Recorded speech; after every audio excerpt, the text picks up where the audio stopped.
Hey there, Nourish Motherhood community. I'm Kia Williams, and welcome to another episode of 5-Minute Fix, where you get practical, simple ways to juggle life and kids in 5 minutes or less. So today we're continuing with our theme of detoxifying mind, body, and spirit.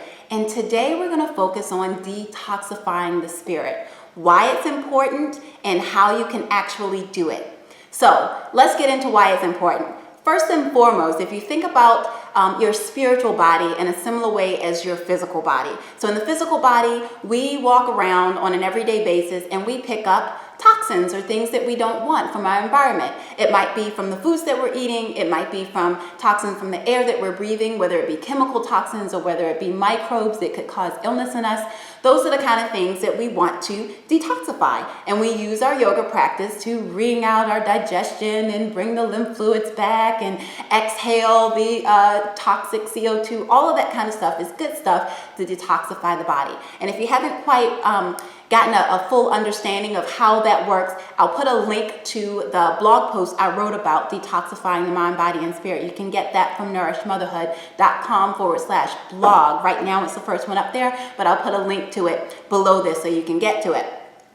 But if you think about the spirit body the same way as our physical body, we also walk around picking up some unintended things in our experience. So for instance, if you have a spouse or a child that walks into the house and they're in a bad mood, they are in a shitty mood, and you know, not because they said anything to you, but because you could just kind of feel it on them. And that feeling made you feel restless and angry or anxious, so whatever feeling they were kind of putting off. Now this is all kind of a little more on the subtle, more woo-hoo side of things. So if you're a really practical kind of gal, you might not be into this.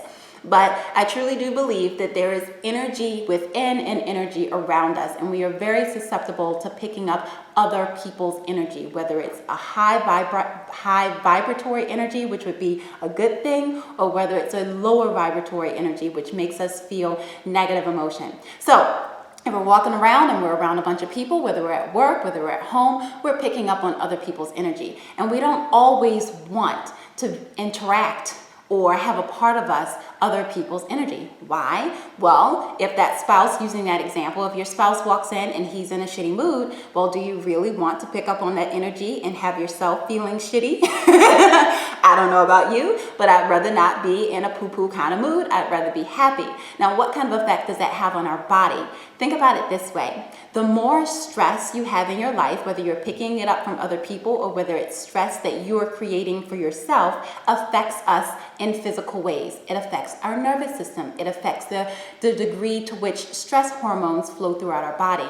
And when our bodies are in a chronic state of stress, then that causes more issues, things like cardiovascular disease, hypertension, all these kind of things that we don't want. So suffice it to say, it's a good idea to bring ourselves into a place where we're not absorbing other people's negative energy, and we're getting rid of the negative energy that we may have picked up from the environment or that we may have produced ourselves. So how in the world do we actually do this?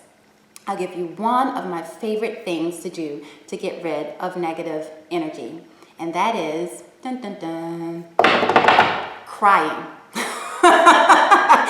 So I might walk around looking like a pretty happy camper, or I think some of my friends from high school may have thought I never shed a tear in my life, but I am a big old crybaby, and I do it very deliberately.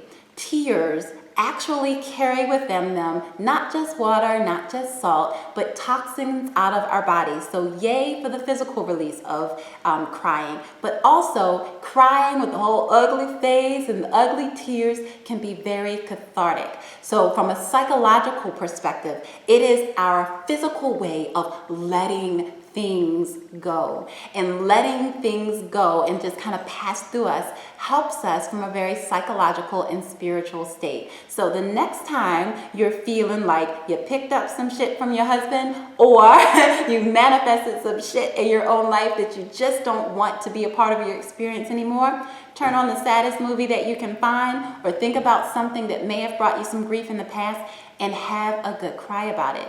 Afterwards, journal about it, and that really helps too. That's one of my favorite things to do as well.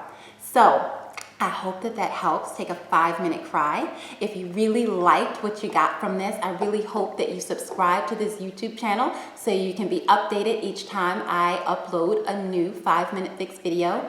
And if you'd like to get more practical and yoga-based tips to help you juggle life and kids without burning out and turning into a crazy woman, then head on over to my main website, which is nourished-motherhood.com, and sign up for our Yoga Wednesdays practices. These are 30 minutes of free online yoga that I send out every Wednesday that are specifically designed to help you juggle your life and your kids without burning out.